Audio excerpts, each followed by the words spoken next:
Boleh teman-teman, jadi kita mulai dengan ginjal. Aku selalu berusaha bawa dengan bahasa-bahasa awam biar bisa dimengerti, karena ginjal ini salah satu alat ekskresi yang penting banget.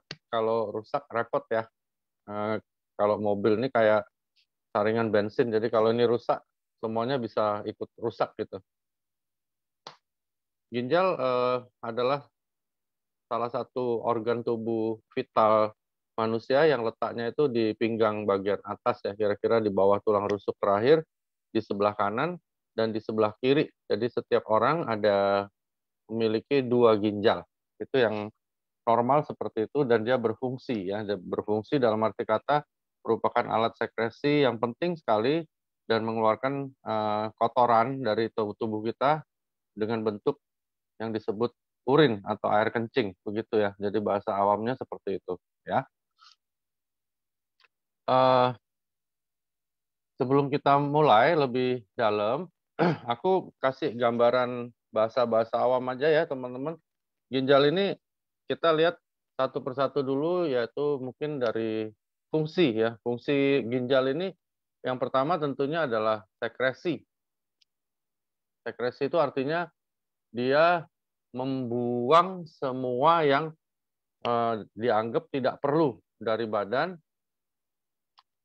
keluar tubuh, begitu ya. Itu namanya sekresi.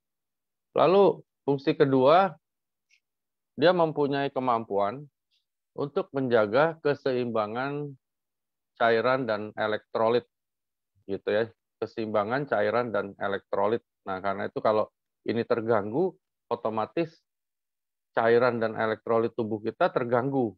Nah, itu yang nyebabin kadang-kadang orang kalau gangguan ginjal kan bisa berhubungan dengan hal-hal yang berhubungan dengan cairan tubuh, bisa bengkak badannya dan sebagainya gitu ya. Itu logika-logika yang mungkin secara awam teman bisa mengerti ya.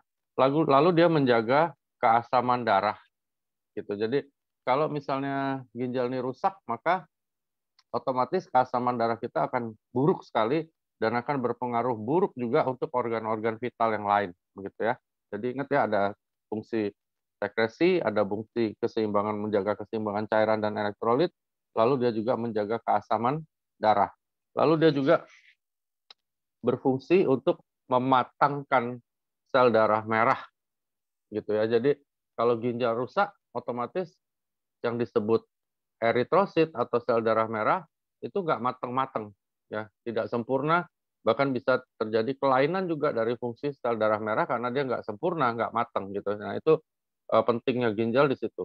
Lalu dia menjaga tensi atau tekanan darah karena dia memiliki kemampuan mengatur keseimbangan hormon renin dan angiotensin begitu. Jadi kalau ginjal rusak, tensi biasanya akan rusak. Begitu juga kalau hipertensi, ginjalnya juga bisa rusak ya. Jadi dia bisa berkorelasi yang buruk bila salah satunya rusak. Dan dia berfungsi juga untuk mensintesa vitamin D. Ya, ingat ya, mensintesa vitamin D. Nah, karena itu juga orang-orang yang mengalami gangguan gagal ginjal ini berbahaya sekali kalau dia kena COVID saat ini ya. Karena di saat kita kena COVID, justru harusnya kita perlu banget vitamin D3. Nah, di sini korelasi yang penting. Makanya orang yang sudah cuci darah sangat harus berhati-hati di masa COVID ini, karena kalau kena bisa fatal urusannya. Begitu ya. Jadi itulah gambaran umum dari fungsi ginjal, dan ginjal adalah organ ekspresi dalam vertebrata yang berbentuk mirip kacang. Jadi kalau kita lihat bentuk fisik itu dia bentuknya mirip kacang sebagai bagian dari sistem urin ya, urinal. Jadi dia mengeluarkan cairan dari tubuh, dari ginjal turun melalui saluran masuk ke kantong kencing dan akhirnya keluar melalui uretra. Nah, uretra ini kalau wanita dia di mulut vagina, kalau laki-laki dia ada uretra bagian luar yaitu penisnya gitu. Jadi kenapa orang gagal ginjal itu bahaya? Karena racun-racun ini kalau ginjalnya gagal nggak bisa keluar, muter aja di dalam badan. Itu yang disebut uremia nanti, gitu ya. Next,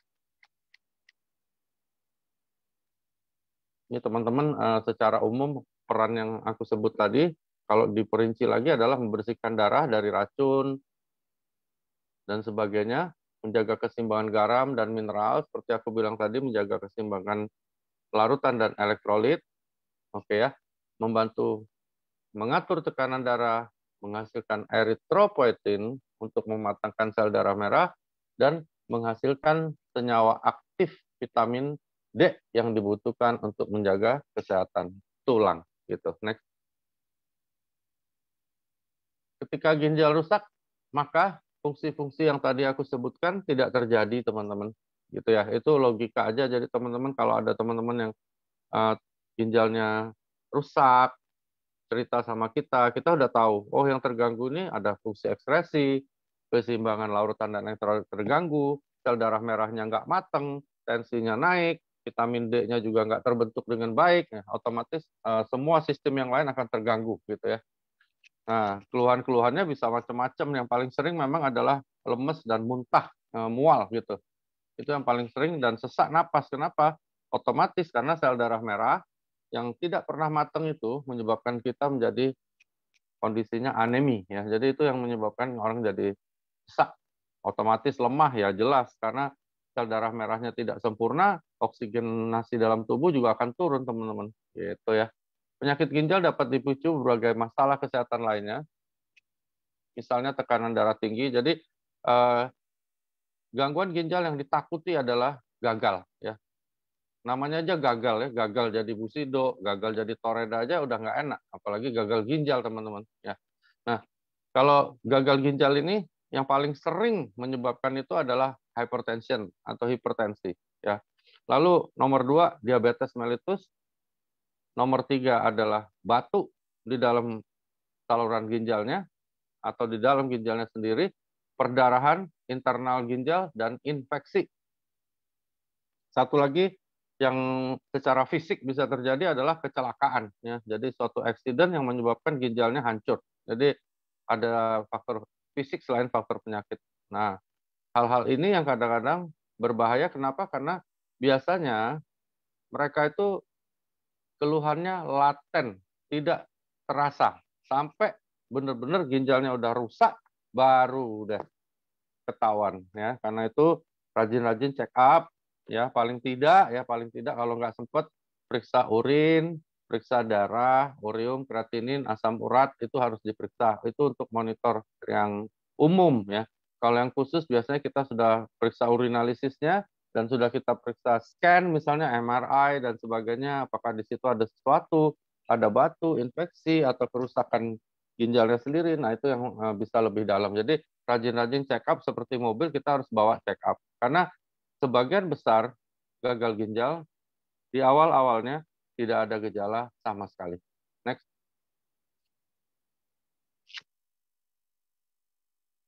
Sebenarnya tidak boleh disepelekan, ini berlaku untuk semua, teman-teman. Karena kita lagi topiknya ginjal, otomatis kita harus tahu persis ginjal itu seperti tadi fungsinya apa, merawatnya bagaimana, dan sebagainya. Jadi teman-teman rajin-rajin buka Google, bisa tanya ke aku juga boleh, tanya ke dokter yang lain juga boleh. Jadi dijaga ya. Nah, inti di dalamnya itu namanya nefron. Nefron adalah suatu unit jaringan ginjal. Jadi dia kayak kompleks ya, satu kesatuan ya, suatu kesatuan yang menjaga fungsi ginjal ini.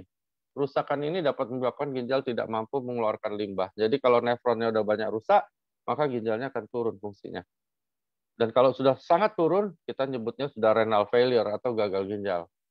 Nah, jadi kalau ada sesuatu gangguan, misalnya ya, ada yang beberapa banyak yang chat aku tanya, dok kalau kencing itu berbuih-buih itu berbahaya nggak? Berbuih itu maksudnya berbusa-busa gitu. Kencing berbusa itu biasanya nunjukin ada protein. Kalau dia hanya muncul sejenak, sekali lalu dia hilang, biasanya itu hanya sesaat ya, teman-teman.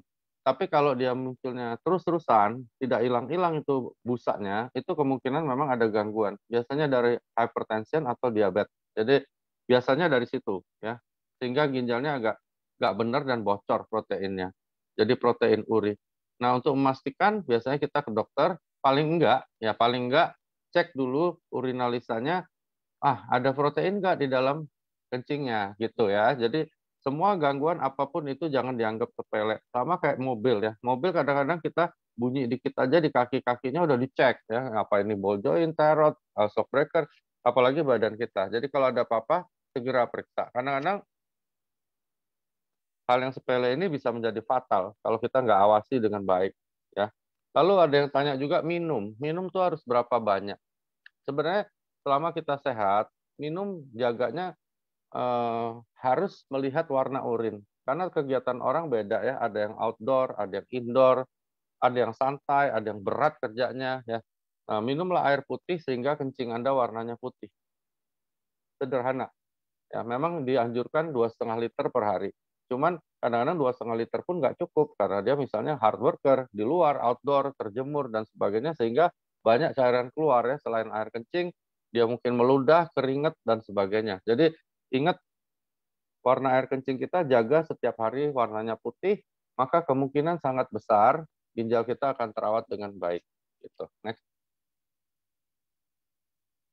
Kita mulai bahas macam-macam dari penyakit ginjal. Infeksi sering terjadi dan infeksi ini bisa terjadi biasanya yang sering selama aku praktek itu terjadinya adalah perpindahan ya bisa ascendens misalnya infeksi alat kelamin, infeksi saluran kencing naik ke atas bisa atau infeksi dari organ di sekitarnya kena ke ginjal juga bisa ya atau mungkin sangat kurang minum sehingga akhirnya eh, kotoran lebih banyak dan beberapa bakteri yang patogen jadi aktif juga bisa. Dan infeksi ini biasanya disertai rasa sakit. Kadang-kadang ada darah kencingnya, ya gitu.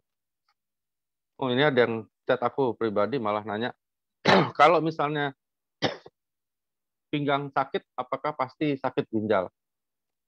Pinggang sakit di bagian belakang, ya. Kalau secara khusus Anda harus ke dokter periksa ya, itu nggak bisa dengan hanya oh sakit belakang tuh sakit ginjal. Tapi umumnya teman-teman, mumpung aku ingat, kalau sakit pinggang belakang, ya itu coba-coba Anda ketok ya di daerah ginjal, diketuk-ketuk pakai jari. Ya. Kalau terasa sakit di dalamnya, di dalam bukan di dagingnya, itu kemungkinan besar ada sesuatu di ginjalnya dan biasanya infeksi, biasanya infeksi. Tapi kalau tidak, itu kemungkinan hanya dari vertebra, dari tulang belakang atau dari ototnya. Itu beda umum ya untuk awam periksa sendiri di rumah. Tapi kalau ditekan-tekan dia sakit di dalam, bukan di ototnya, bukan di dagingnya, kemungkinan besar ada infeksi. Nah, kalau ada infeksi, kita ceknya gimana? Biasanya kita pergi ke lab, cukup periksa saja urin lengkap namanya. Di situ biasanya akan terlihat leukositnya tinggi banget karena ada sel darah putih banyak bertempur di sana dengan bakteri sehingga dia naik. Nah, leukosit yang banyak itu menunjukkan ada infeksi, begitu ya. Dan biasanya di situ ada bakteri ditemukan. Kadang-kadang juga ada darah sedikit, ada sel epitel yang naik karena udah sel rusak dia jatuh ke dalam kencing. Jadi itu hal-hal yang secara umum teman-teman kalau memang urgent bisa lakukan sendiri dan bisa dilihat hasilnya. Next.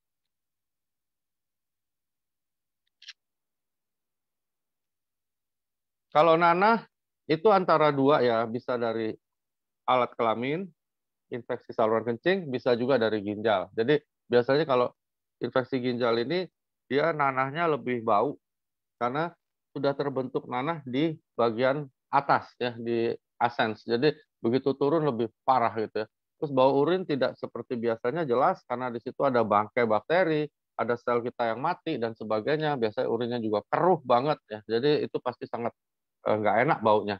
Lalu rasa sakit dan tidak nyaman di sekitar perut atau pinggang belakang biasanya yang seperti aku bilang tadi, kalau ragu-ragu coba diketok. Kadang-kadang kita habis olahraga kok pegel nih, jangan-jangan ginjal gitu. Nah, jadi diketok. Kalau terasa sakit itu biasanya infeksi ginjal ya. Demam pasti karena demam dan menggigil itu melawan infeksi dalam tubuh.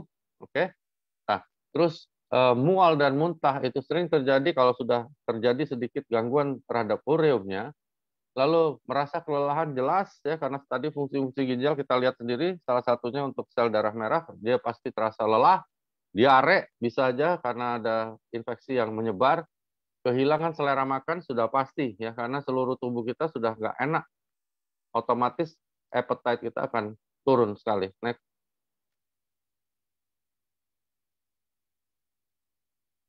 Faktor resiko infeksi ginjal. Kenapa prevalence lebih sering di wanita karena alat kelamin luar wanita itu lebih cepat terkontaminasi ya. Kalau pria kan dia alat kelamin luarnya ada jarak ya, jadi kita beda alat kelamin luarnya. Itu kenapa prevalence wanita lebih sering kena gangguan ascendance. Jadi dari bawah naik ke atas ya. Kondisi bawaan lahir otomatis akan sangat-sangat berpengaruh karena pada kondisi bawaan lahir di mana ginjalnya tidak sempurna, maka pertahanan dia juga tidak baik. Ya, obstruksi saluran kemih artinya ada bendungan, misalnya ada batu, ya, mungkin ada kista, ada apa saja di sana, maka otomatis tertumpuk cairan-cairan kotor dan gampang menyebabkan infeksi. Konstipasi artinya kita susah buang air besar. Di sana juga biasanya ada sedikit pengaruh kepada kemungkinan kena infeksi. Sistem kekebalan tubuh yang lama, itu maksudnya sistem kekebalan tubuh kita yang buruk ya, NK selnya jelek sehingga bakteri masuk dikit aja jadi infeksi gitu. Prostatitis artinya ada infeksi di prostat pada laki-laki nih ya, perempuan nggak ada. Biasanya akan bisa menyebar ke saluran kencing maupun ginjal. Wanita yang aktif secara seksual otomatis karena dia berhubungan seks sering dan biasanya bisa lecet atau mungkin kalau dia PSK ya bisa tertular dari pelanggannya dan sebagainya. Wanita hamil otomatis iya karena wanita hamil di daerah situ aktivitinya lagi tinggi. Pemakaian kateter jangka panjang sudah jelas karena memasukkan benda asing ke dalam badan dan otomatis ya kalau tidak steril sedikit maka kita bawa bakteri ke dalam masuk. Kerusakan saraf di sekitar kandung kemih akan berpengaruh pada infeksi, otomatis juga begitu, karena kemampuan kerja dari kandung kemihnya akan rusak, sehingga kotoran bisa naik lagi ke ginjal. Next. Lalu ada yang disebut stone, batu. Batu ini adalah endapan keras yang terbentuk dari zat yang ada di air kencing. Ya. Prosesnya namanya nefro. Nefro itu ginjal ya. Litiasis adalah batu. Jadi terbentuk batu di ginjal. Penyakit batu ginjal atau kencing batu ini biasanya berukuran sangat kecil atau bisa beberapa senti, berapa inci, dan ukuran batu yang lebih besar. Kadang-kadang gini, batu ini kadang-kadang yang berbahaya begini. Batu ini kadang-kadang dia bentuknya sudah besar banget, udah menekan ginjal sampai rusak, tapi karena dia tidak terletak di saluran untuk mengeluarkan urin, dia tidak bergejala juga teman-teman. Ya hati-hati. Aku punya satu teman dokter nggak pernah ada gejala apa-apa, tahu-tahu ginjal sebelah kanannya habis nggak bisa berfungsi lagi karena batunya udah gede banget. Makanya rajin-rajin check up ya. Tapi kalau dia kecil tetapi sudah langsung mengganggu saluran, otomatis langsung keluhan, sakit, nggak bisa kencing dan sebagainya. Jadi kalau batu ini letaknya bagus dalam tanda petik sehingga tidak ganggu aliran, biasanya orangnya malah jadi lengah gitu ya. Next. Teman-teman baca ya, meski tanpa gejala, batu pada ginjal bisa menimbulkan masalah, bahkan masalah besar. Ya, bisa infeksi karena dia gesek-gesek-gesek jadi luka gitu ya. Dan penyumbatan aliran kencing kalau dia masuk di saluran air kencing, batu yang tersangkut di kandung kemih akan menyebabkan kencing batu dan memunculkan banyak gejala ya. Biasanya sakit pinggang itu paling sering ya. Paha, selangkangan, dan kemaluan karena macet alirannya. Lalu ada darah karena gesekan dan luka. Mual dan muntah-muntah karena fungsi ginjalnya terganggu. Ya, biasanya diagnosa batu ginjal kita tegakkan secara pasti dari USG atau scan. Next. Nah, ini teman-teman perhatiin. Makanya jangan juga banyak-banyak minum kalep. Ya, kalep itu dibutuhkan banget oleh tubuh dan tulang, tetapi ada kadar yang bagus gitu ya. Nah, infeksi ginjal bisa nyebabin batu secara tidak langsung bisa ya karena daerah yang rusak kadang-kadang tertumpuk zat-zat yang bisa nyebabin batu dan terbentuk ya. Genetik artinya dia lebih gampang nyimpen zat-zat yang menjadi batu gitu. Kurang minum pasti diet tertentu ya, misalnya terlalu banyak makan asam urat, terus vitamin C juga jangan terlalu tinggi juga ya. Jadi terus ini sebelum aku lupa, waktu aku kuliah dosenku ngingetin ada dua hal yang berbahaya yang sering nggak disadarin adalah jengkol dan pete. Di dalam jengkol itu ada asam jengkolat dan itu kalau dimakan sangat banyak dalam tiba-tiba kadang-kadang bisa terbentuk batu dalam waktu yang sangat singkat dan itu berbahaya sekali ya. Petai juga begitu. Jadi jangan terlalu banyak, teman-teman ya. Kebetulan aku nggak suka jengkol, jadi kalau jengkolnya sih aman. Cuman petai aku suka. Nah, jadi hati-hati di situ. Lalu dia tertentu itu maksudnya salah satunya adalah itu obesitas, kegemukan otomatis ya karena tekanan-tekanan di daerah abdomen atau perut sangat tinggi, masalah pencernaan, kondisi medis lainnya itu maksudnya mungkin hal-hal lain yang akhirnya menyebabkan terbentuk batu di saluran kencing. Ingat, minum kalsium dibutuhkan, tetapi jangan juga over ya, karena bisa numpuk jadi batu ginjal. Next. Gagal ginjal kronis. Gagal ginjal kronis ini yang sudah terjadi lama ya, dan ini yang lebih sering terjadi, sering terdiagnosa karena orangnya sudah berobat.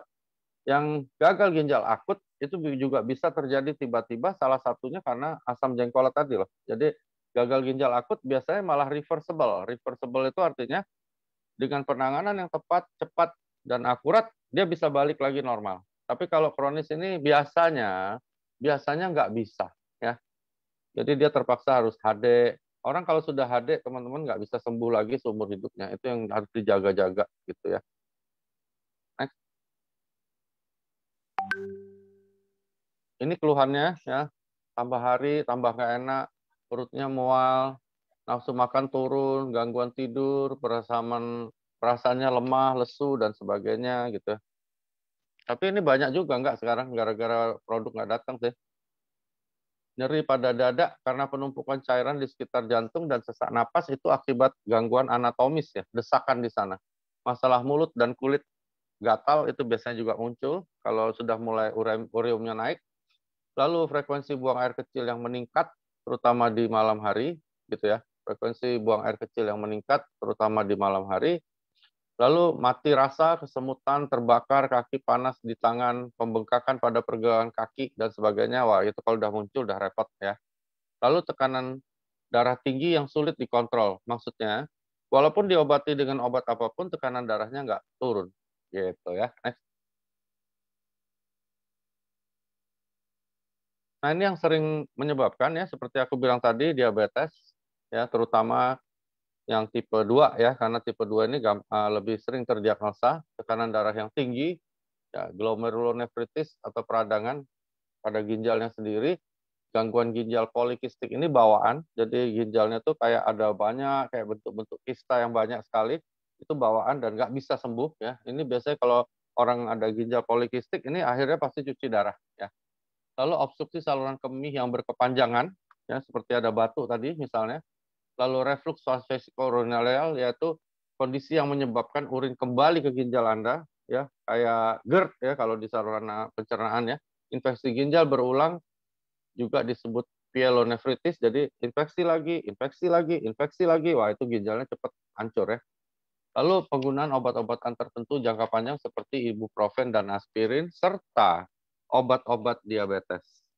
Makanya orang diabetes itu ginjalnya biasanya di ujung-ujungnya juga hancur, teman-teman. Hati-hati. Next. Kanker ginjal jarang ya, seingat aku. Tapi kanker ginjal adalah kanker yang berasal dari dalam ginjal. Sel renal karsinoma adalah salah satu dari kanker ginjal. Jadi kanker itu salah satu jenisnya namanya renal karsinoma ya. Kanker sel renal karsinoma ini meliputi 90% dari 95% dari semua kasus penderita kanker ginjal. Maksudnya kanker di ginjal itu biasanya renal karsinoma. Yang lainnya ada lagi golongan yang lain. Cuman ini yang paling sering terjadi gitu ya. Ini aku sekelebat ada lihat pertanyaan, apakah Subarasi bisa membantu menghancurkan batu ginjal? Jawabannya tidak. Oke. Batu ginjal harus diobati ya.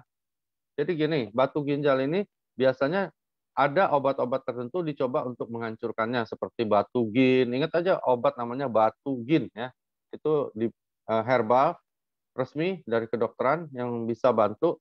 Tapi kalau dia tidak hancur juga ya terpaksa harus dioperasi. Nah, cuman ada beberapa kondisi di mana seseorang biasanya menolak operasi dan diizinkan sama dokternya. Yaitu satu, posisi ginjalnya masih cukup baik dalam fungsi, batunya juga belum terlalu besar, atau orang ini komplikasinya terlalu tinggi kalau diadakan operasi. Biasanya dokternya akan menunda, gitu ya. Tapi kalau sebaliknya yang terjadi, saluran kencing sudah tersumbat, ya orangnya sudah sehat dan bisa siap operasi, biasanya akan dilakukan untuk menghindari hancurnya ginjal gitu. Next.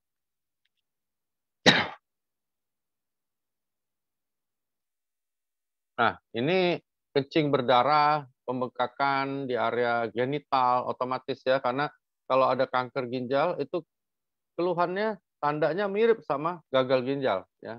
Hanya bedanya kalau di kanker ginjal dia tidak ada tanda-tanda yang spesifik soal ginjal yang gagal dulu. Jadi dia bedanya adalah di biopsi.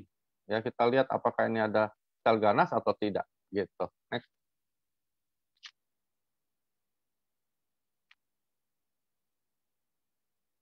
Para dokter umumnya tidak dapat menjelaskan kenapa seseorang menderita penyakit kanker ginjal, sedangkan orang lain tidak terkena penyakit tersebut. Ya, beberapa faktor yang berpengaruh adalah obesitas, tekanan darah, riwayat keluarga. Ya, tapi ingat di AFC kita ada produk namanya Utsukushi, teman-teman harus ingat itu, di mana Utsukushi punya paten-paten fungsi, ya salah satunya menaikkan imunitas, ya dengan menaikkan imunitas otomatis akan terjadi peningkatan self cure, badan kita bertahan untuk melawan apapun, termasuk termasuk sel-sel prakanker gitu ya.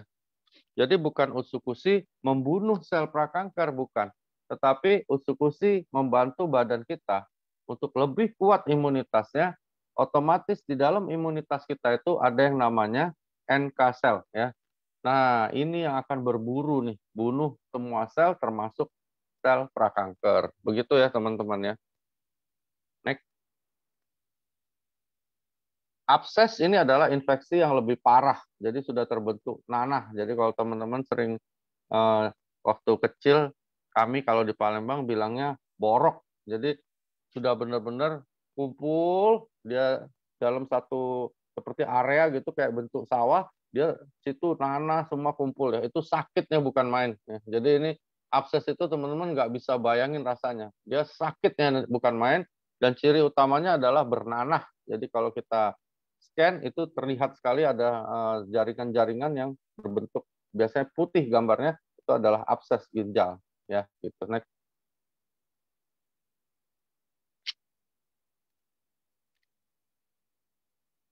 Penurunan berat badan, rasa tidak nyaman, gejala yang tidak spesifik atau awal atau prodromal biasanya. Jadi prodromalnya begini, dia cuma gini-gini ya nggak apa-apa, tiba-tiba muncul gitu ya, demam, berkeringat berlebih karena itu sakit banget teman-teman, sakit nyeri banget dan sebagainya. Waktu kencing juga nggak enak, ada darah, malah tensinya terbalik jadi drop karena biasanya orangnya agak shock. Lalu kulitnya pucat dan takikardia. Takikardia itu artinya denyut nadi Anda naik ya dari normal gitu. Next.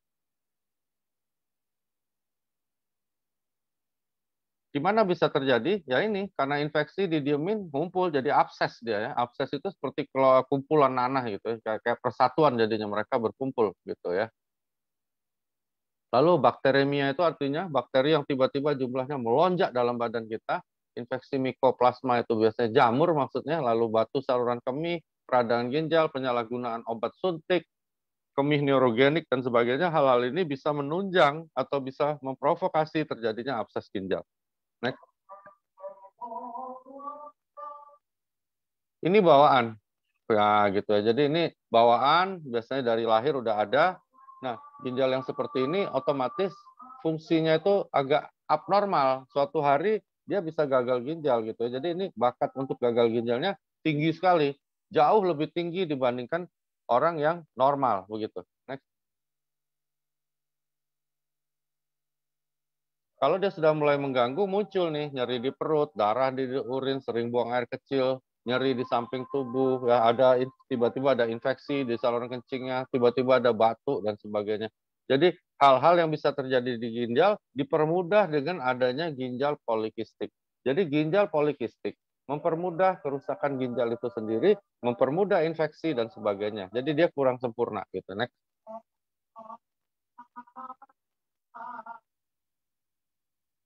Nah, ini disebut autosom resesif, autosom dominan ini artinya ibu bapak ada garis keturunannya nggak? Nah, kalau ada dua-duanya, wah dominan namanya. Ya, jadi dia gampang banget muncul polikistik di keturunan berikutnya. Tapi kalau misalnya suami dan istri ini salah satu doang yang ada keluarganya polikistik, maka disebut resesif. Dia agak kecil kemungkinannya anaknya nanti kena polikistik gitu ya. Next. Uremia ini sebenarnya suatu kondisi di mana ureumnya melonjak dan ini biasanya terjadi pada orang yang gagal ginjal gitu ya. Next. Mirip sama gagal ginjal, dia mual muntah, kehilangan nafsu makan, ada rasa kram ya karena semua ingat ya tadi yang aku bilang menjaga keseimbangan cairan dan elektrolit. Jadi kalau sudah kena ginjalnya, wah udah nggak enak karena elektrolitnya udah nggak normal, termasuk rasa-rasa semutan dan sebagainya. Sulit konsentrasi, sakit kepala, fatigue itu capek yang waduh nggak bisa dibayangin kayak teman-teman habis lari-lari di padang pasir gitu. Jadi capeknya bukan main. Perdarahan yang tidak normal, bisa sesak, ya, perubahan kondisi mental, bingung, gelisah, penurunan kesadaran, depresi, sampai stres dan sebagainya. Nah, penyebabnya produksi urea naik dalam hati atau dietnya ketinggian protein. Meningkatnya pemecahan protein, perdarahan pada saluran pencernaan, dan obat-obat tertentu seperti kortikosteroid. Nah, makanya hati-hati teman-teman kalau pakai produk-produk kortikosteroid, hati-hati. Tapi yang repot adalah orang-orang yang kena gangguan autoimun. Dia terpaksa minum kortikosteroid seumur hidup karena itu orang yang kena lupus terutama itu ginjalnya gampang banget gagal atau rusak ya karena pertama ada faktor genetik, mungkin dia ada faktor yang lain, ditambah pula dia autoimun. Aduh, harus minum steroid terus. Steroid ini ngancurin ginjal. Terus anak-anak yang ikut gym, ingin bodybuilding, itu kadang-kadang minum anabolik steroid yang tinggi ya. Jadi dalam usia muda ginjalnya udah harus dicuci, kadang-kadang hati-hati. Jadi jangan pakai kortikosteroid kalau nggak benar-benar dibutuhkan. Next. Ini komplikasinya. Next. Bisa bengkak, sering ya teman-teman lihat bengkaknya biasanya kanan dan kiri ya. Next. Dicek kaliumnya naik, bisa lari ke jantung otomatis ya, karena semua elektrolit rusak, jantung bisa ikut rusak. Next. Nah, itu posisi ginjal ya. Kalau teman-teman mau coba ya untuk cek sendiri diketok-ketok di bawah iga paling bawah. Next. Anemia, teman-teman udah ngerti ya kenapa anemia? Karena ginjal fungsinya mematangkan sel darah merah dengan membentuk eritropoietin. Jadi kalau misalnya ginjalnya rusak, maka eritropoietinnya tidak terbentuk. Otomatis sel darah merah nggak ada yang matang. Otomatis terjadi anemia. Ya, next. Gairah seks berkurang atau impotensi. Pasti ya. Ujung-ujungnya menjalar ke atas dan ada kerusakan sistem saraf pusat. Otomatis ada uremia, elektrolit terganggu, sel darah merah nggak ada yang mateng, racun tertumpuk. Wah, udah teman-teman. Next. Nah, ini korelasi dengan COVID. Ya, ada beberapa rekan dokter, juga ada beberapa rekan aku, teman-teman sekolah meninggal dunia kena COVID gara-gara ini. Ya, jadi kalau ada gangguan ginjal, Anda harus lebih berhati-hati, lebih lagi tekun untuk mentaati protokol kesehatan. Ya, karena respon dari imunitas kita drop banget. Jadi kalau yang ada yang teman-teman punya kenalan, ginjalnya tidak baik, suruh minum usus-usus yang banyak untuk melawan kondisi ini. Next. Perikarditis artinya infeksi yang mengenai selaput luar jantung. Next. Hamil kena ginjal itu biasanya bisa terjadi namanya eklamsia. Jadi tekanan darah naik tiba-tiba saat dia mau melahirkan dan itu berbahaya sekali buat ibu maupun janinnya. Next. Otomatis gangguan ginjal permanen itu permanen artinya menetap. Waduh, repot ya. Next. Oke, masuk Q&A enggak?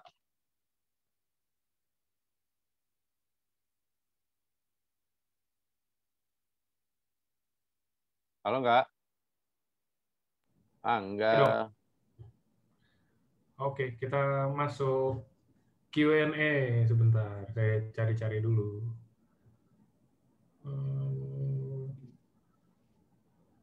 Oke, dan Mas Frindo mau belajar minum obat seumur hidup. Dok, saya divonis kena Parkinson umur 58 tahun. Ini 3 tahun yang lalu, berarti pas dia umur 55, divonis Parkinson, minum obat seumur hidup. Apa yang saya bisa lakukan untuk merawat ginjal, Dok? Karena kalau udah minum obat seumur hidup tuh udah ya begitulah, udah ginjalnya pasti ada kena lah sedikit banyak ya. Oke. Untuk merawat ginjal, pertama-tama teman-teman tadi kan aku udah bilang bahwa ginjal fungsinya adalah ekspresi ya, mengeluarkan cairan dalam bentuk cairan. Racun-racun itu dikeluarkan otomatis teman-teman perlu cairan ya. Teman-teman bayangin kayak kita ngelarutin sesuatu yang memang harus dibuang dalam bentuk cairan. Jadi minum air putih dijaga benar-benar. Sebenarnya bukan buat buat yang nanya aja nih, buat kita semua ya. Jadi aku dibiasain sama orang tua aku dari kecil minum banyak. Kalau aku minum selalu patokannya waktu ke WC kencing lihat warna urin. Kalau belum putih berarti yang diminum kurang. Ya, apapun alasannya. Jadi kalau belum putih berarti kurang. Kecuali kita lagi minum vitamin C dosis tinggi, otomatis kencing kita lebih kuning, nggak bisa putih ya. Tapi kalau nggak, minum air putih yang banyak. Itu satu ya. Lalu kedua, jauhi hal-hal yang bersifat pengawet. Oke. Lalu ketiga, memang dianjurkan menjauhi komponen-komponen yang protein atau asam uratnya tinggi. Ya, karena asam urat memperberat kerja ginjal ya. Nah, itu hal-hal yang bisa kita lakukan. Terus keempat tentunya ingat teman-teman, satu lagi lawan yang tidak terlihat adalah penuaan. Nah, penuaan itu terjadi pada semua orang termasuk diri aku yang harus dilawan. Bagaimana caranya? Ya hidup sehat seperti biasa semua itu harus dilakukan. Plus kita pakai subarasi. Di sini fungsi subarasi bisa ikut merawat, memperpanjang usia ginjal maupun organ tubuh yang lain. Karena dia melakukan regenerasi sel. Ya, itu fungsi dari produk kami. Produk kami lagi, produk kita dong ya. Jadi produk kita membantu untuk meregenerasi sel. Misalnya nih ginjalnya hari ini sisanya tinggal 200.000 sel. Nah, dengan diminum subarasi minimal 4 sehari, itu akan sangat membantu untuk meregenerasi. Misalnya terbentuk lagi 50.000 seperti itu. Sehingga umur dari semua organ tubuh bukan hanya ginjal akan diperpanjang ya. Itu makanya aku bilang produk kita membalikkan penuaan dengan cara regenerasi sel. Oke? Dengan paten yang ada ya. Bukan obat, tetapi self cure. Badan kita sendiri yang membalikkan itu. Makanya keren banget. Gitu enggak? Oke, sip. Dok, apakah minum air alkalin yang pH tinggi?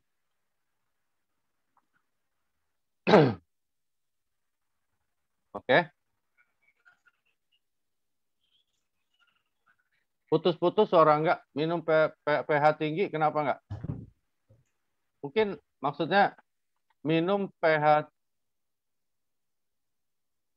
Ah, enggak apa-apa enggak berarti. apakah minum air alkalin yang pH tinggi bisa bantu bersihkan ginjal? Apakah Bisa. minum air dengan pH tinggi bisa membantu membersihkan ginjal? Kalau kata-katanya membersihkan dalam arti Ya. kata kotoran dibersihkan, jawabannya tidak ya. Jadi air itu mau pH-nya berapapun, ya berapapun, itu nggak ada pengaruh terhadap ginjal secara langsung.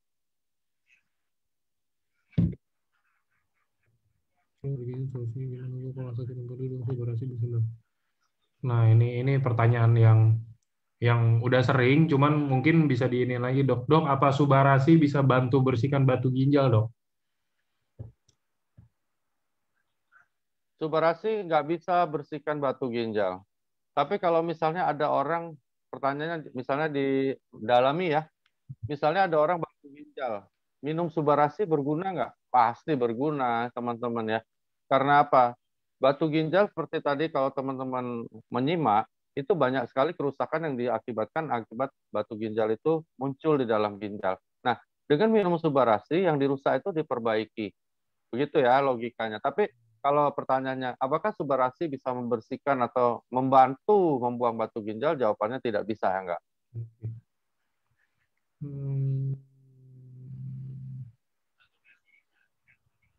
Sama ini juga dok, ada yang tanya lagi, tapi harusnya sih sama konsepnya ya.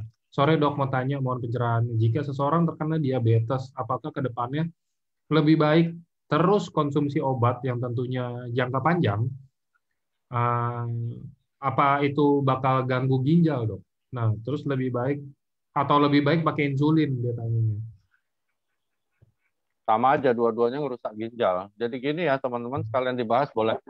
Diabetes mellitus itu terjadi karena insulinnya nggak cukup, gitu ya. Itu intinya. Jadi bagaimana bikin dia cukup?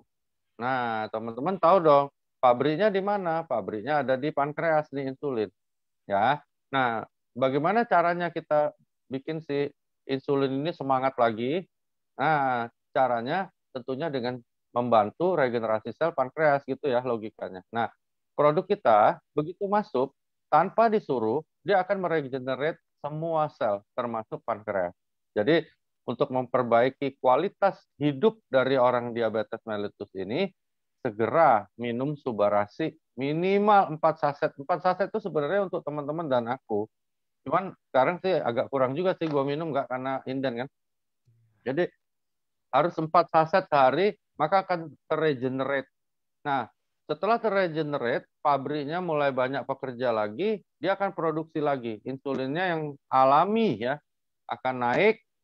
Mudah-mudahan pada beberapa kasus, itu akan terjadi perbaikan dari kadar gula. Nah, ketika kadar gula ini berhasil mencapai titik yang baik, yang normal, maka kita mulai boleh berani melakukan tapering down. Tapering down itu artinya obat-obat dokter yang tadi berbahaya itu mulai diturunkan pelan-pelan sambil tetap dipantau. Kalau aku biasanya beberapa saudara ada yang diabetes, aku naikkan subarasinya, akhirnya gula darahnya tambah baik, aku turunkan obat dokternya. Aku pantau dulu nih 1 bulan 2 bulan dan tetap bagus dengan angka segitu, aku naikkan lagi subarasinya, aku turunkan lagi obat dokternya sampai setitik yang serendah mungkin ya. Aku nggak berani bilang lepas obat nanti diprotes lagi sama Balai POM. Jadi pada kondisi beberapa kasus ternyata dengan minum selang-selang seling apa ya bahasa Palembangnya, hari ini minum 3 hari lagi minum, ternyata masih stabil lagi 2-3 bulan. Aku naikkan lagi dosis subarasinya sampai akhirnya aku bisa lepas itu obat kimia. Oke? Setelah obat kimia sudah mulai lepas, aku pantau lagi 2 bulan dengan dosis yang tertinggi tadi. Begitu bagus juga, aku mulai berani turunkan pelan-pelan subarasinya. Kalau misalnya masih bagus lagi 2 bulan ke depan, aku turunin lagi sampai dosis yang istilahnya bijaksana lah untuk dompetnya gitu ya. Jadi itu yang cara yang beberapa kali aku lakukan dan cukup berhasil pada orang-orang yang diabetes. Begitu atau enggak? Oke, oke, oke. Nah, ini juga menarik. Dok, mau tanya, ibu saya umur 76 tahun, sudah pernah operasi batu ginjal, dan sekarang fungsi ginjalnya tinggal 40%. Nah, mungkin ini yang dia mau tanyain, fungsi ginjal 40% ini akan selamanya 40% dan semakin menurun karena dia itu pasti akan minum obat secara rutin kan untuk diabetes, asam urat dan lain-lain. Atau ada kemungkinan bisa meningkat, dok? Kalau ditanya apakah kemungkinan bisa meningkat dengan logika yang tadi aku bawain, ya, sangat bisa ya, sangat mungkin terjadi ya berdasarkan paten fungsi yang ada di subarasi. Jadi eh, makanya aku kadang-kadang bilang sama teman-teman, subarasi adalah harapan terakhir dan terbaik pada kasus-kasus seperti yang sedang dipertanyakan ini, gitu ya. Karena apa?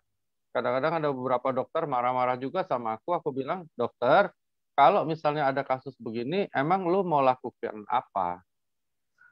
Nggak ada, oke? Okay? Nggak Hmm. ada, nggak ada. Jadi paling terapi stem cell. Terapi stem cell itu disuntik, dikasih stem cell, biasanya di Swiss juga ada yang dari dan sebagainya. Tapi duitnya nggak kecil dan Ya. resiko tetap ada. Nah, disinilah kadang-kadang teman-teman, terutama juga kalau ada sejawat yang hadir malam di sore hari ini, aku ingin bilang sama kalian bahwa kami dari AFC ini melakukan ibadah, ya, bukan mau merusak pundi-pundi praktek teman-teman dokter, enggak. Justru ini bisa sangat membantu orang-orang yang memang sudah nggak ada harapan, teman-teman. Misalnya kanker stadium akhir. Aku pernah dimarahin sama salah satu bekas dosenku. Dia bilang, kamu gila ya kasih itu, nanti pasiennya bisa tambah parah loh, bisa mati loh, bisa ini. Aku bilang, dokter, sorry ya dok, dokter kan dosen aku. Aku mau tanya dok, kalau pasien ini berobat sama lagi-lagi berobatnya sama dokter, emang dokter mau apain dok supaya sembuh? Dan dia nggak bisa jawab, ya dong, ya. Nah, pada kondisi-kondisi yang terminal namanya, kami kedokteran bilang itu terminal ya. Terminal itu terakhir ya, harapan hidup enggak ya tinggal itu gitu. Hmm. Makanya aku bilang, produk kita ini bukan hanya sekedar uang, tetapi menjadi ibadah besar. Banyak sekali teman-temanku, pasienku yang terbantu pada titik terminal tadi gitu ya. Jadi udah nggak ada lagi harapan yang lain ya. Nah, salah satunya dulu banget waktu aku sama Pak Niko, Pak Ernest baru bangun AFC, kami pergi ke Bangka, mungkin Angga sempat juga kenal nantinya. Itu ada Ibu Yenti ya. Ibu Yenti itu sudah stadium 4, stadium 5, sorry, stadium 5 gagal ginjal, cuci darahnya 5 kali seminggu karena Sabtu Minggu ya rumah sakitnya tutup gitu. Sudah nggak ada harapan. Ketemu aku, kalau nggak ketemu langsung aku juga nggak percaya. Dia bilang, dokter, saya tiap hari hanya berdoa supaya saya bisa masih ketemu teman-teman saya yang lain yang stadium 5. Jadi udah nggak bisa aktivitas, cuman ke rumah sakit, cuci darah, pulang. Dan sampai hari ini orang itu masih hidup, karena itu udah 2 tahun yang lalu ya. Masih hidup dengan frekuensi cuci darah yang nggak sampai 1 bulan 1 kali. Hmm. Kok bisa gitu ya? Aku juga waktu ketemu, kalau aku nggak lihat medical recordnya, aku nggak percaya. Tapi setelah aku ketemu, aku lihat, wah ini gila ya. Itu baru mulai loh. Maksudnya AFC baru mulai banget. Jadi aku juga jujur ya, waktu dulu juga nggak percaya juga sih. Maksudnya, masa iya sih gitu, gitu loh, nggak, masa iya sih bisa gitu. Jadi aku sampai wawancara dia berdua ngobrol. Aku bilang, emang bener Mbak Yanti? Iya, dia tunjukin hasilnya, parah banget ya. Stadium 5 itu anytime you can die. Jadi dia kalau kumpul di rumah sakit, di rumah sakit Timah Bangka itu, kumpul itu tinggal nunggu aja. Minggu ini si A, minggu depan nanti si B terbang gitu, mati gitu. Nah, 2 tahun yang lalu itu, dan sekarang dia masih hidup. Bayangin ya, betapa besar ibadahnya dengan adanya SOP tadi, orang itu sampai sekarang masih hidup dan cuci darahnya nggak seperti dulu lagi. Itu aku bilang beberapa kolega bahwa eh, tidak semua mukjizat datang dari tangan kita sebagai dokter yang ada di tempat praktek, teman-teman. Ya, ada mukjizat-mukjizat yang datang ya akibat mungkin doa dari banyak orang, termasuk ada ratusan ribu member di AFC yang akhirnya bisa membuat sesuatu itu terjadi gitu. Jadi mukjizat terjadi banyak di AFC karena AFC-nya hebat, enggak juga, belum tentu. Tapi karena begitu banyak family di sini yang membawa mungkin dalam doa, dan akhirnya bisa terjadi kenyataan yang luar biasa mengerikan. Jadi makanya testimoni dan sebagainya aku lihat akhirnya ditegur itu memang iya sih, kadang-kadang terlalu berlebih-lebihan, mungkin dipasangin disclaimer, tapi gimana gitu. Kadang-kadang ada orang yang memang mengalami hal nggak yang wah gitu loh ya. Gimana gitu ya. Yang dia hampir mati dulu enggak belum hadir ya di AFC ada Pak Joshua atau yang pecah pembuluh darah otak timnya Pak Andreas udah divonis hampir mati hidup lagi loh gitu ya. Nah, seperti itu. Jadi hal-hal seperti itu yang kadang-kadang ya sejawat-sejawat mudah-mudahan banyak yang nonton harus mengerti bahwa kami dari AFC bukan overclaim, bukan juga pengen merampok pasien-pasien dari dokter lain, enggak. Justru kami pengen bantu kalian, ya teman-teman sejawat, supaya pada kondisi-kondisi terminal yang sudah nggak ada harapan lain, mereka punya harapan untuk membaik, untuk bisa apa ya, gimana ya, ada harapan terakhir, misalnya di tempat yang gelap banget gitu, ada satu cahaya lilin.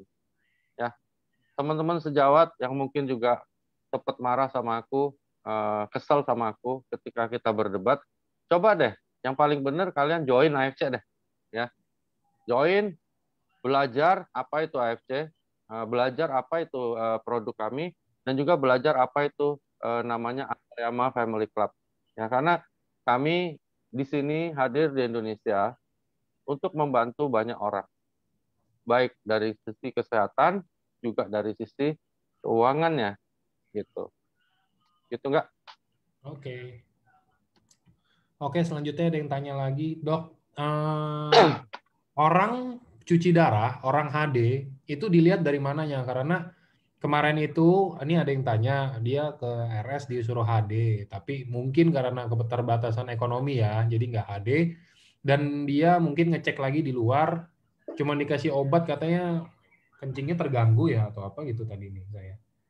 Nah, terus kakinya yang tadinya rada bengkak, udah jadi rada kempesan sih. Apa itu masih tetap harus HD atau gimana, Dok? Oke. HD adalah hemodialisa. Ya, itu ya, jadi tindakan darah kita diambil, masukin mesin, dicuci, balik lagi ke badan kita. Karena uriumnya tinggi. Oke ya. Nah, eh, bagaimana bisa bilang seseorang harus HD? Oh, banyak langkahnya.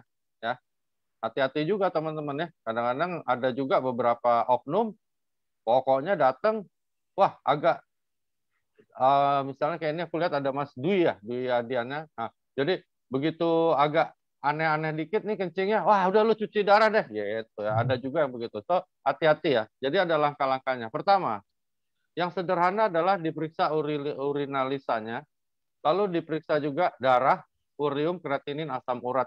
Ya, kita dari situ kita bisa ada gambaran ya berapa berat gangguan dari fungsi ginjalnya. Itu dulu satu. Nah, ketika itu diketemukan indikasi yang cukup berat untuk terjadinya gagal ginjal, maka kita lakukan yang lebih dalam, misalnya di scan, lalu misalnya di MRI, dilihat dulu ini apa memang gagal ginjal atau mungkin ada infeksi yang lain yang menyebabkan urium kreatininnya naik. Jadi banyak hal yang harus dilihat. Itu dari laboratoris. Dari klinis kita harus tanya, Anda bengkak kah? Anda mual kah? Anda apakah? Dan sebagainya. Itu ya. Nah, mungkin loh enggak ya, ini mungkin karena aku kan nggak ketemu dengan pasiennya.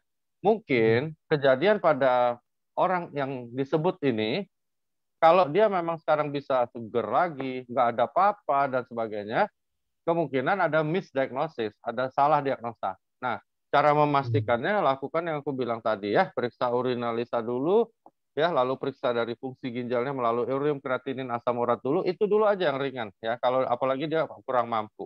Nah, tapi khusus untuk orang-orang yang ada gangguan ginjal dan kurang mampu, kalau aku nggak salah, sekarang itu sudah bisa dibantu lagi oleh BPJS ya.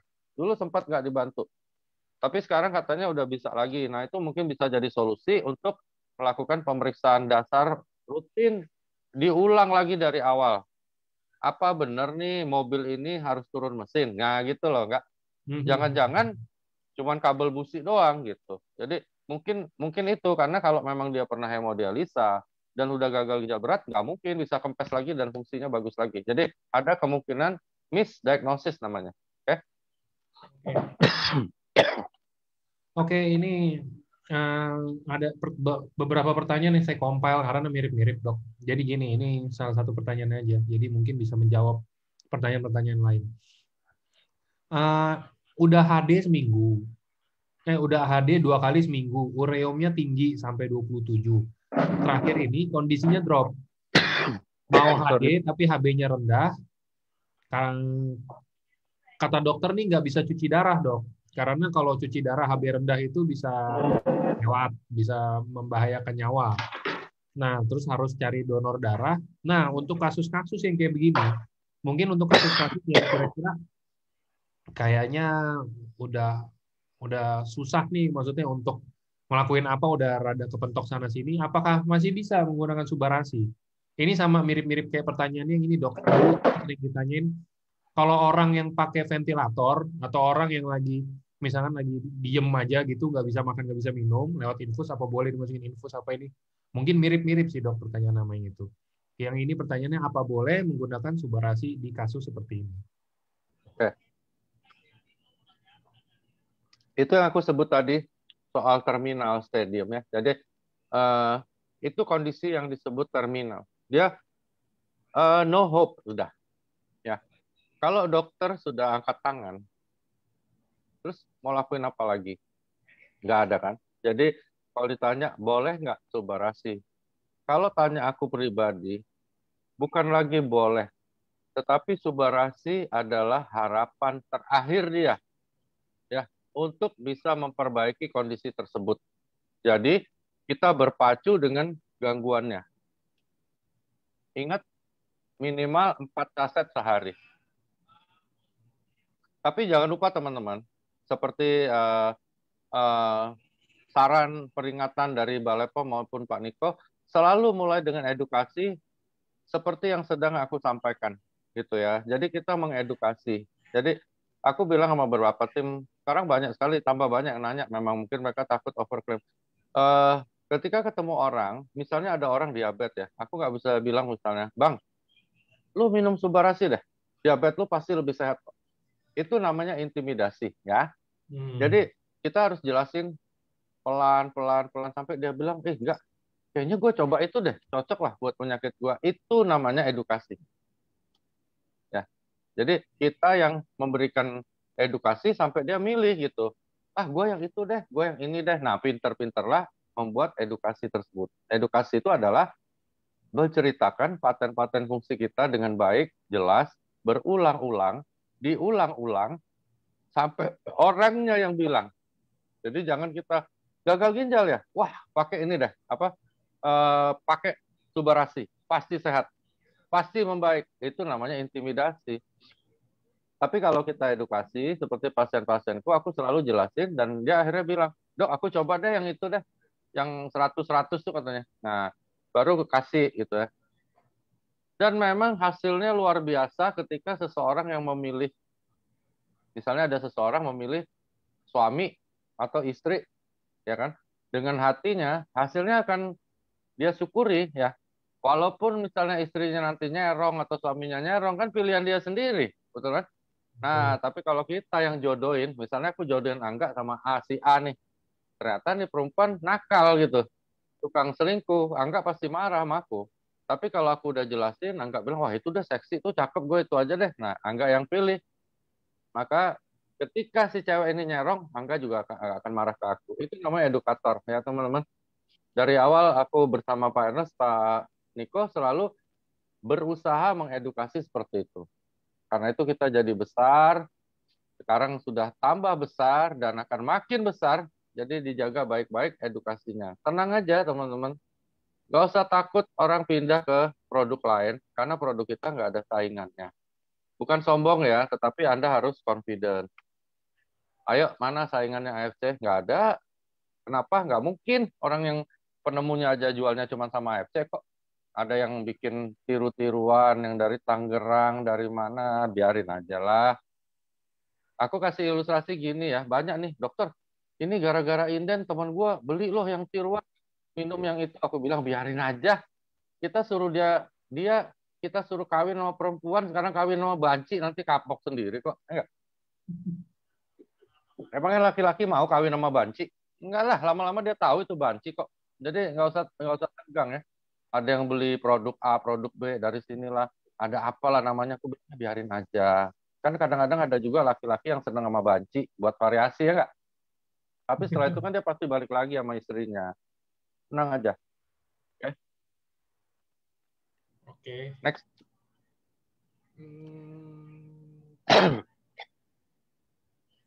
Hmm, Dok, ada teman perempuan sekarang umur 30. Waktu umur 28 ada infeksi di saluran kemih, bolak-balik RS, diagnosa bakteri udah masuk ginjal. Akhirnya dilakuin operasi kecil, disedot bakteri, pasang stent. Nah, ginjal Hmm. kirinya ini sekarang fungsinya 85%.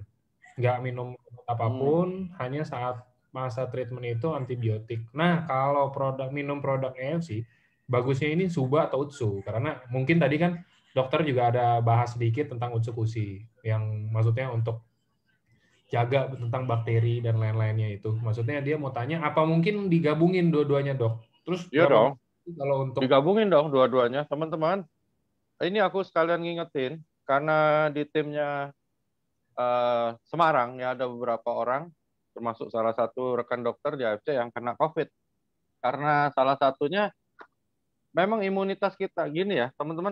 Imunitas ini eh, kadang-kadang sama aja kondisinya ya. Misalnya kemampuan kita misalnya tingginya imunitas 70%, tapi teman-teman terpapar terus sama COVID ya. Dari mana teman-teman tahu bahwa orang yang di sebelah Anda itu tidak COVID? Nggak ada yang tahu ya. Nah, jadi beberapa temanku dokter, salah satunya ada dokter Chris namanya, dia hampir mati kemarin.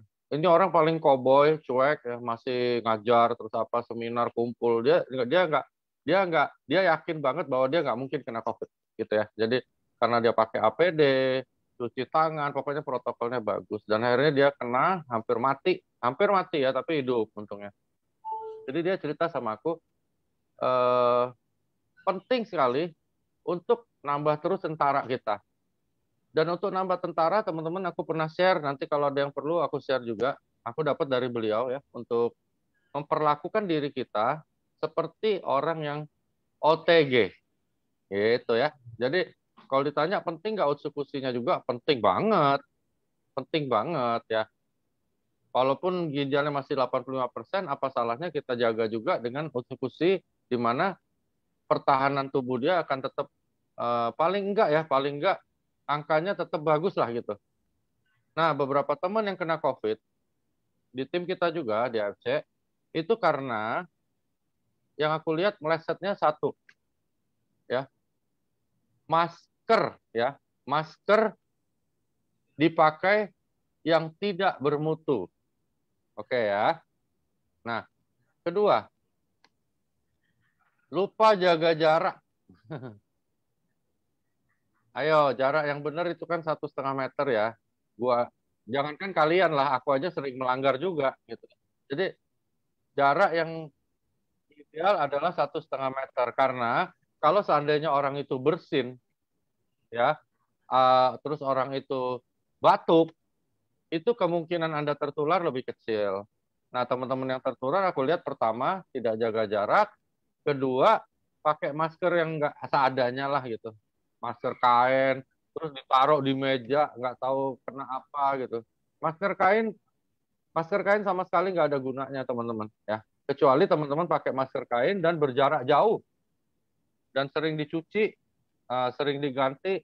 Kadang-kadang kan banyak lah yang begitu ya, termasuk anakku aja kadang-kadang masker itu, wah sayang lah nanti beli lagi, apa duitnya taruh dulu lah di dashboard nanti pakai lagi, nggak boleh ya. Kalau aku masker kalau sempat ketemu siapapun orang di luar rumah langsung aku buang ya, hati-hati. Ada yang tanya di sini, aku harus jawab ya.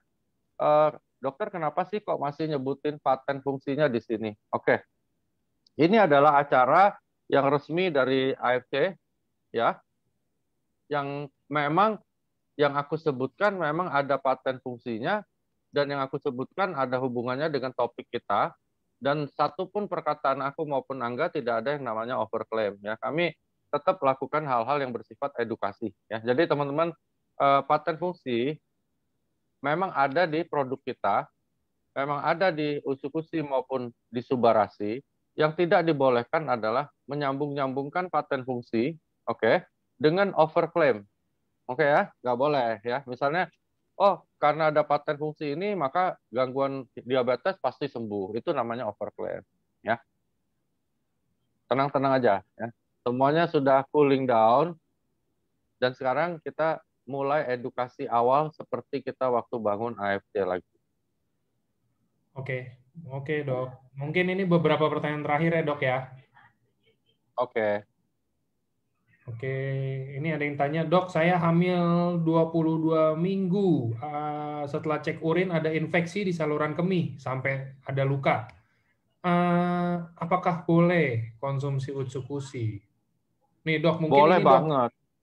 Utsukushi mungkin Tapi gini, beberapa ada yang tanya orang hamil itu boleh atau enggak konsumsi Utsukushi, karena di Utsukushi itu katanya kan ada pineapple extract, ada ekstrak nanas, sedangkan kan untuk beberapa orang mungkin ada yang percaya kalau nanas itu nggak bagus untuk orang hamil. oke teman-teman, itu hoax ya teman-teman. Jadi banyak aku dapat pasien di kadang-kadang aneh ya, pasien berobat ke aku itu minta gugurin kandungan gitu ya. Jadi bukannya mau hamil malah gugurin kandungan, goblok. Dan mereka udah minum nanas akhirnya sampai muntah darah ya. Jadi nggak ada itu teman-teman ya. Nggak ada satupun dokter atau dokter atau literatur yang mengatakan bahwa nanas bisa gugurin kandungan. Nggak ada. Jadi Anda kalau hamil kawin aja, nggak usah pakai-pakai mau gugurin kandungan. Nah, untuk orang yang hamil umur berapapun, usia berapapun, minum produk kita yang manapun, bukan hanya Utsukushi atau bukan hanya Subarasi, yang ada izin Balai POM resminya sudah pasti aman. Karena apa? Karena produk kita adalah makanan kesehatan, bukan kimia. Ya. Ada beberapa produk kita aman, ada beberapa produk orang lain juga disebut aman. Benar teman-teman, aman. Tetapi ingat, pada bayi di dalam perut atau janin, dia bisa teratogenik, bisa menyebabkan cacat secara genetik. Itu berbahaya sekali ya. Jadi kalau kimia yang ditakutkan adalah salah satu faktornya adalah nggak teratogenik. Dia bisa menyebabkan bayi itu jadi cacat. Nah, kalau produk kita nggak mungkin ada kimianya. Nggak mungkin. Ya. Kenapa? Ingat nggak teman-teman? Pabrik kita adalah pabrik farmasi yang bukan kimia. Oke? Jadi udah nggak mungkin ada zat kimianya. Apapun produk AFC nggak ada zat kimianya. Apapun gitu, nggak mungkin. Kenapa? Karena AFC memang pabrik farmasi non chemical, gitu loh. Apalagi sudah ada izin dari Balai POM, memang Balai POM bodoh. Ada yang Oke, lucu kemarin mau beli sampai nanya gini nggak? Ini sharing aja. Dok, aku dapat orang nanya ya, kenapa sih kok Balai POM keluarin izin SOP dan Subarasi minuman kesehatan sereal? Kenapa nggak suplemen? Sereal itu kan makanan bayi. Ya Allah, aku bilang nih orang. Ini sharing ya, teman-teman. Akhirnya aku jawab, aku bilang, lu kenapa nanya sama member gua? Lu pergi aja ke Balai POM, lu bawa izinnya, lu marah-marahin aja ke Balai POM-nya. Kok jadi marah-marah sama member gua, aneh, ya kan? Jadi aku waktu itu juga tanya Niko, aku belajar dari ini karena dia yang langsung ke Balai POM ngurus ya. Jadi di Balai POM itu teman-teman ada kosakata ya, kosakata yang tidak bisa menerjemahkan produk AFC. Ingat ya. Misalnya ya kalau teman-teman ingat salmon ovari peptide 100 plus, ingat ya dulu ya. Itu di boxnya tulisannya apa teman-teman? Tulisannya telur salmon, betul ya? Sebenarnya itu bukan telur salmon. Nah, tetapi terjemahan salmon ovari peptide itu di kosakata Balai POM nggak ada. Oke ya? Nah, yang paling dekat adalah telur salmon sama dengan minuman kesehatan sereal.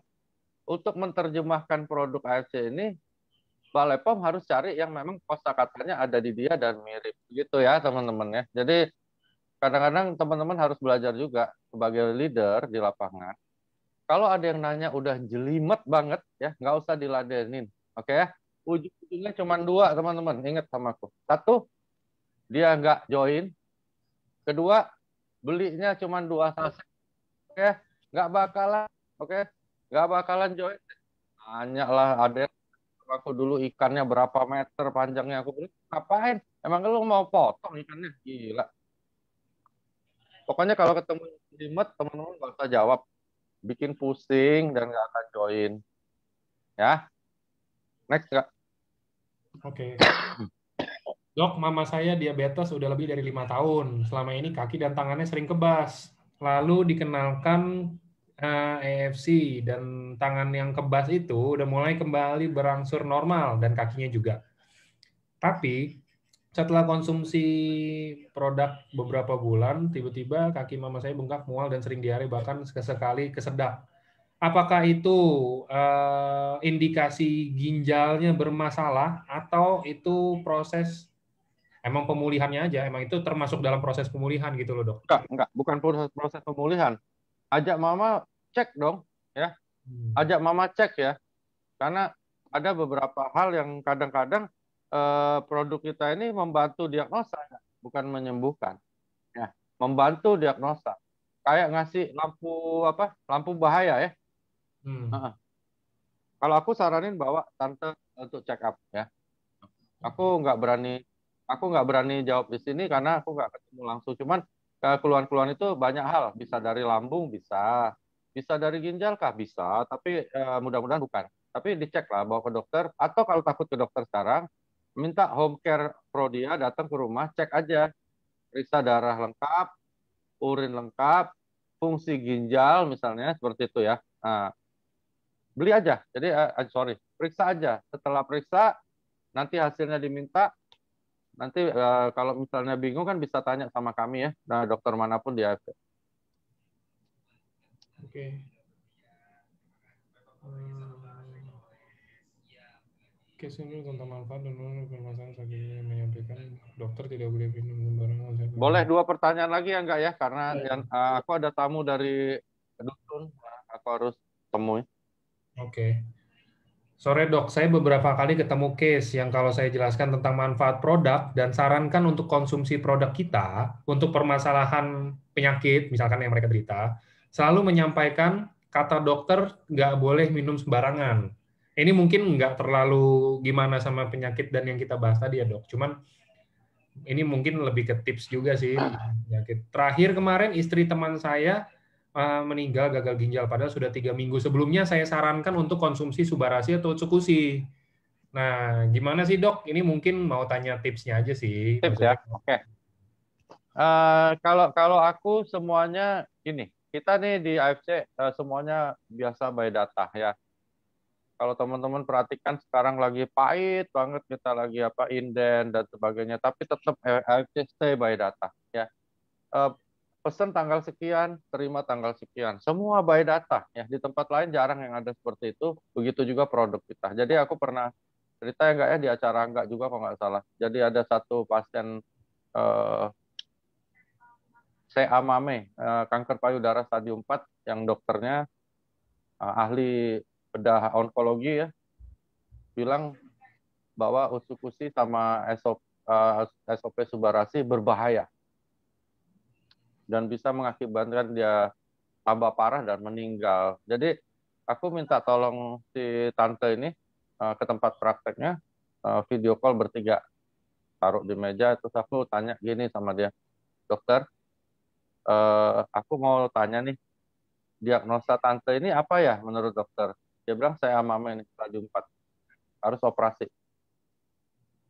Oke, aku nggak tanya dok harus operasi atau enggak, aku tanya diagnosanya, jawab dulu. Akhirnya dia bilang nih stadium 4 breast cancer. Oke. Dokter, dokter mau lakukan apa ya supaya tante ini sembuh? Dia nggak bisa jawab. Oke, dia nggak bisa jawab karena nggak mungkin sembuh kanker teman-teman ya. Terus aku bilang, katanya mau di kemo dok. Ya, oke. Emangnya kalau kemo itu bisa menyembuhkan breast cancer-nya dok? Kamu ini dia bilang nantang saya. Aku bilang bukan nantang. Aku kan nanya dok. Jawab aja. Iya atau tidak jawabannya. Dia bilang tidak. Oke. Berarti di kemo nggak sembuh ya dok? Enggak, dia bilang. Tapi pasti membaik. Enggak, aku nggak tanya itu. Aku tanya, di kemo sembuh atau enggak? Enggak. Ya udah, nggak usah melebar-melebar. Oke. Ketiga, kalau pasien ini di kemo, mungkin nggak dok, pasien ini meninggal gara-gara efek samping dari kemonya? Jawab aja. Ya atau tidak jawabannya. Ya, dia bilang, Anda ini menyudutkan saya. Loh, nggak menyudutkan. Aku nanya, gampang dong, masa nggak bisa jawab yang nggak aja? Aku bilang, jawab aja.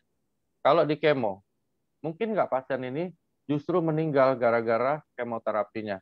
Jawabannya, ya atau tidak aja. Enggak, dia bilang. Oh ya udah, aku bilang bohong kalau gitu. Aku buka Google. Aku bilang, ayo sama-sama buka Google kita. Ya, dari Kemenkes punya. Apa bahaya kemo? Wah, stres deh.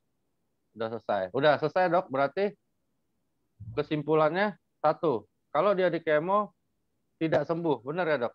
Kedua, kalau dia di kemo bisa aja dia meninggal gara-gara efek samping kemonya, benar ya? Gitu. Oke. Nah sekarang aku mau tahu nih, aku masih simpen chatnya, aku foto, aku kirim ke dia, aku bilang, dokter bilang bahwa subarasik dan utukusi berbahaya buat tante ini, bisa menyebabkan tambah parah dan dia meninggal dunia, benar ya dok ya? Aku mau tanya sama dokter. Dokter tahu nggak Subarashi sama Utukushi itu apa? Dia bilang, iya produk dari Jepang, bukan itu. Aku mau tanya, tahu atau nggak tahu? Jawab aja dok, iya atau tidak gitu aja lah. Jangan apa ribet akhirnya dia bilang saya nggak terlalu tahu.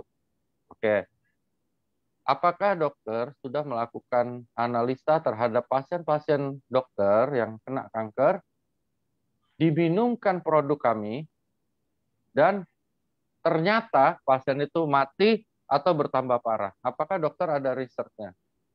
Jawab aja dok, ya atau tidak. Dia bilang tidak ada. Oh berarti lo anjing kataku. Kurang ajar mulut lo. Ya nggak? Nggak benar itu. Berarti dokter nggak benar ngomongnya. Nah aku bilang udah ya dok, aku nggak mau bicara lebih panjang. Nah aku bilang tante sekarang pilih aja.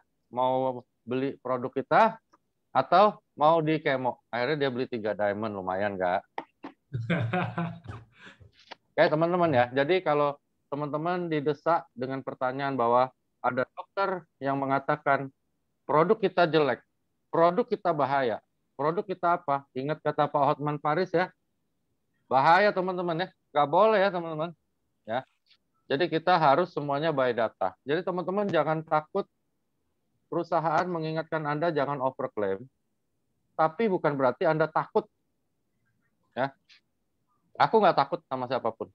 Selama aku bicara hal yang memang ada di data AFC, gitu ya. Jadi teman-teman jangan overclaim. Misalnya bilang, wah ini apa batu ginjal bisa sembuh, kanker bisa, jangan. Oke ya, jangan. Tapi kalau cerita hal-hal yang berhubungan dengan paten, hal-hal yang berhubungan dengan produk kita secara data, kalau masih ragu, teman-teman bisa telepon Angga, bisa telepon Niko, bisa telepon aku. Ya, tapi teman-teman di lapangan jangan takut. Beda ya, takut sama tidak overclaim beda. Takut itu artinya jadi ketakutan sendiri, jangan teman-teman. Ya. Terus tips aku juga untuk saat sekarang adalah new normal untuk kita, di mana teman-teman harus jual konsep bisnisnya. Acara kesehatan selalu akan diadakan oleh perusahaan untuk mengedukasi teman-teman, itu bagus. Tapi acara kesehatan ini jangan sampai mempengaruhi teman-teman untuk mencari orang sakit dalam mengembangkan bisnis AFC. Gitu ya teman-teman. Jadi bisnis AFC bukan cari orang sakit. Bisnis AFC cari orang sehat. Ya, jadi kalau teman-teman bayangin nih di Indonesia, memangnya sekarang ada berapa yo yang sakit yuk? Ayo, ada berapa? Misalnya ada 5 juta orang yang sakit ya. Misalnya ya teman-teman ya, 10 juta deh. Oke ya. Aku tanya, penduduk Indonesia ada berapa? Ayo, banyak ya? Jadi lebih banyak orang sehat, bener ya teman-teman, daripada orang sakit. Jadi teman-teman kalau mau ngembangin bisnisnya, cari orang sehat. Jangan cari orang sakit. Aku bilang sama timku, lu ngapain cari orang sakit? Gila, lu cari orang sehat. Kalau kebetulan di jalan ketemu orang sakit, ya boleh nggak gitu loh. Jadi kita bantu. Jadi jangan khusus cari orang sakit. Lu kalau mau cari orang sakit, lu ke rumah sakit aja duduk situ. Ngapain lu cari di luar? Gitu ya. Jadi Ayo kita sekarang mulai new normal, jual bisnisnya, jual konsep bisnisnya. Jadi jangan jualan produk. Kalau jualan produk pada pusing. Kami ya, aku, Ibu Cianti, 001, dan sebagainya itu sudah terbiasa nggak pakai produk. Teman-teman tahu nggak, kami waktu bangun ini dulu, ya, 2 bulan nggak ada produk. Oke ya, nggak ada produknya. Karena apa? Karena Jepangnya memang nggak produksi November Desember. Nggak ada alasan COVID apa seperti sekarang mah gampang. Memang ada COVID, tuh mau ngomong apa? Kalau dulu gimana Pak Ernest, Pak Niko segala jawabnya. Repot loh, sampai ngamuk-ngamuk semua member ya. Dan itu kami sudah lalui. Oke? Dan semua orang yang melalui masa-masa itu teman-teman, sekarang ini ya, semuanya udah jadi miliarder. Oke? Semuanya udah jadi miliarder, nggak ada yang nggak jadi. Oke? Makanya kalau teman-teman semua laluin masa sekarang ini nih, kalau sekarang emang ada COVID kok. Bukan karena Pak Ernest nggak ada duit, bukan karena AFC bangkrut, enggak. Karena permintaannya gila-gilaan. Tim aku aja, tim yang under aku aja, sehari nggak pernah di bawah 8 miliar omsetnya. Ya, sedangkan produksi lagi susah, pengiriman lagi susah. Jadi cukup cukup logis bahwa ini memang harus inden. Lah, lagi indennya cuma sebulan, teman-teman. Makanya teman-teman semuanya pada panik, ya.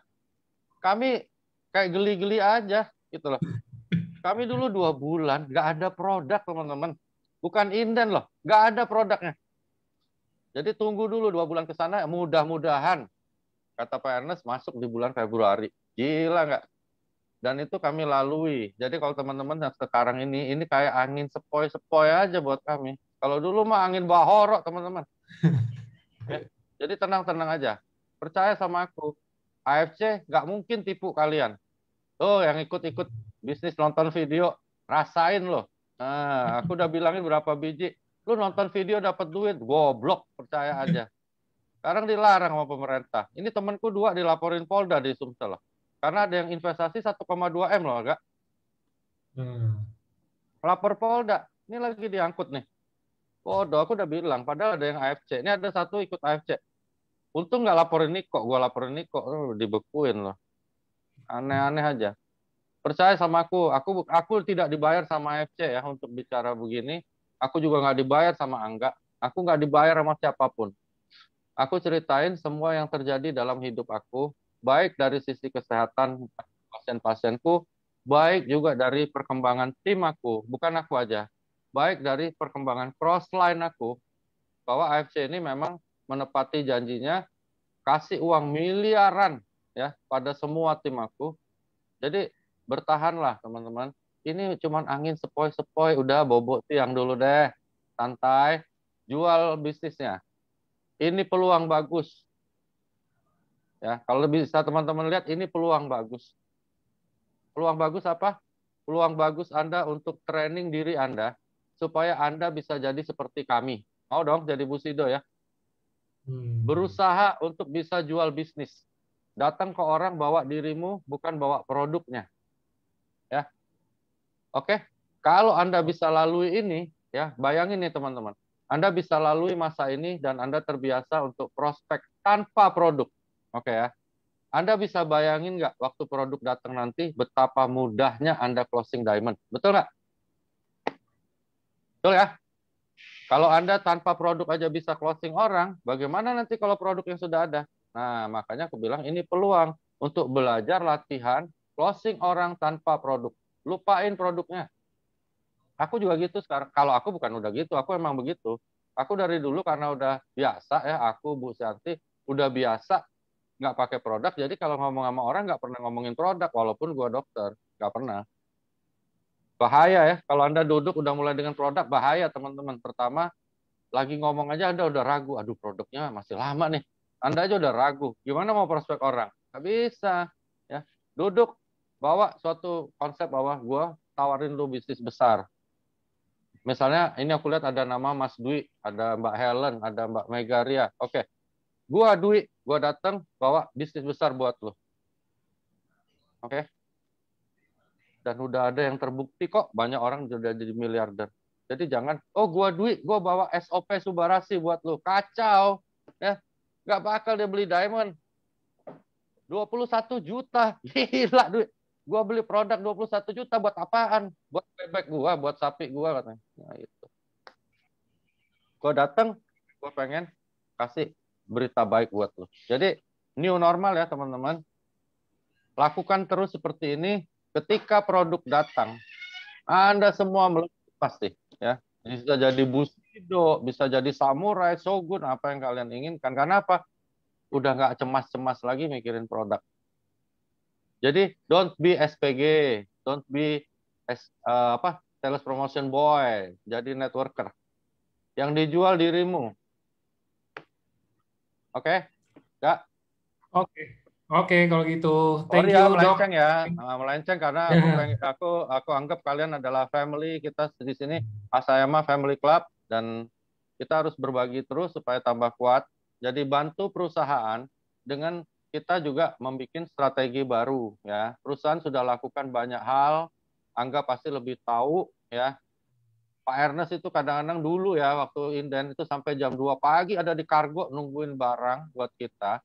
Dan uang yang dibayar untuk penerbangan itu puluhan mungkin miliar teman-teman.